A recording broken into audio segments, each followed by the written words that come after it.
जय श्री कृष्णा। राधे राधे। एक बार फिर से स्वागत है आपका अपने यूट्यूब चैनल धर्म ज्ञान में। सबसे पहले आप सभी को बैसाख पूर्णिमा की बहुत बहुत शुभकामनाएं।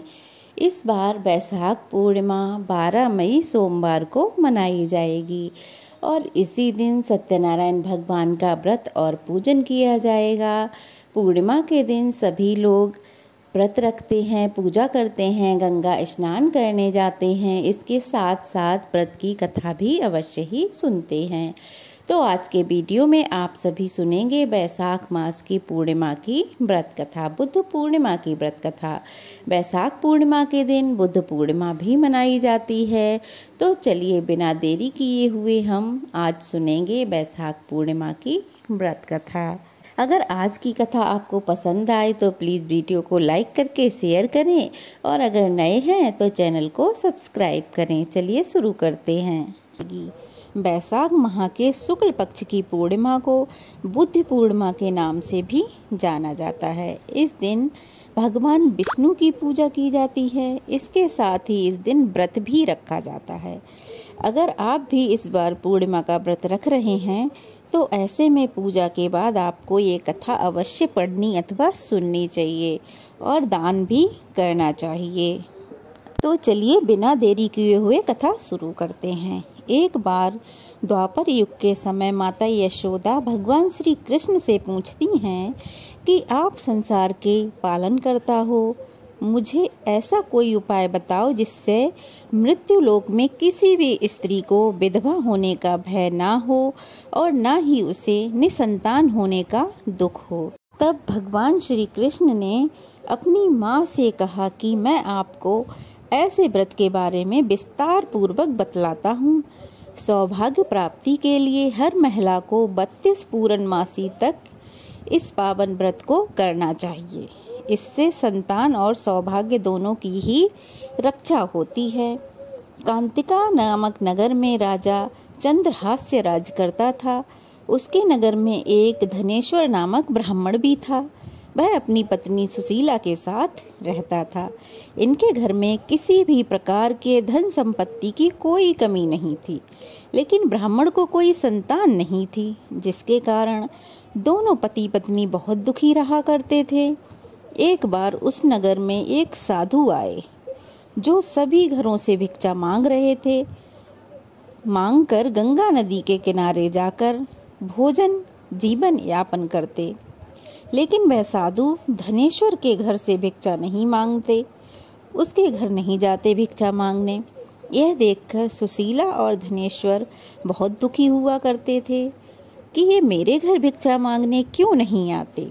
दुखी होते और जाकर उस साधु से एक दिन उन्होंने पूछ ही लिया कि आप सभी के घर भिक्षा मांग लेते हो, लेकिन हमारे घर भिक्षा मांगने क्यों नहीं आते, ऐसा क्यों? तो साधु महाराज ने कहा। तब साधु महाराज बोले कि तुम निसंतान हो और ऐसे घर से भिक्षा लेना पतितों के अन्न के समान होता है। मैं पाप का भागीदार नहीं बनना चाहता, इसीलिए मैं तुम्हारे घर से भिक्षा नहीं लेता। यह सब सुनकर धनेश्वर बहुत दुखी हो जाता है और साधु से पूछता है कि ऐसा कोई उपाय बताएं जिससे मुझे भी संतान सुख की प्राप्ति हो। तब साधु ने उस दंपत्ति को 16 दिन तक माँ चंडी की पूजा की सलाह दी, जिसके बाद धनेश्वर और उसकी पत्नी ने ऐसा ही किया, माता चंडी की पूजा की।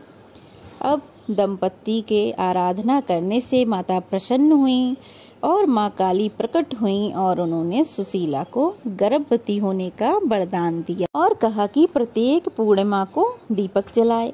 ऐसे ही सभी पूर्णिमा को दीपक की संख्या बढ़ाती जाना जब तक 32 दीपक न हो जाएं। माता के आशीर्वाद के फल स्वरूप सुशीला गर्भवती हुई।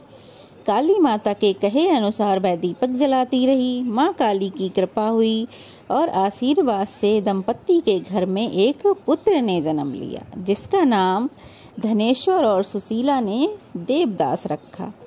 देवदास जब बड़ा हुआ तो धनेश्वर ने उसे विद्या ग्रहण करने के लिए काशी भेजा।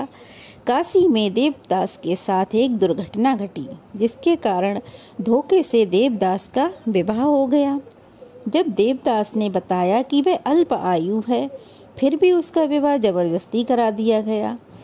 कुछ समय बाद जब काल देवदास के प्राण लेने आया तो काल देवदास का प्राण नहीं ले पाया।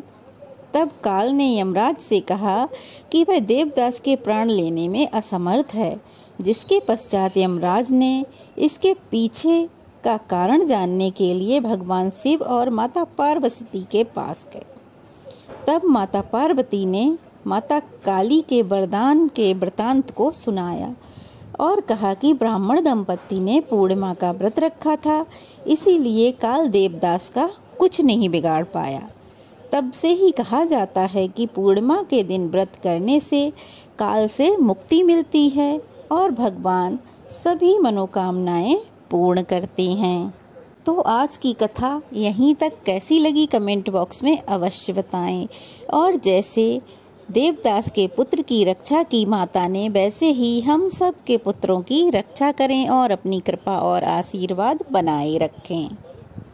तो चलिए फिर मिलते हैं। अगर प्लीज़ नए हैं तो चैनल को सब्सक्राइब कर लीजिए, वीडियो को लाइक और शेयर कर दीजिए, अपना ज़्यादा से ज़्यादा प्यार दीजिए।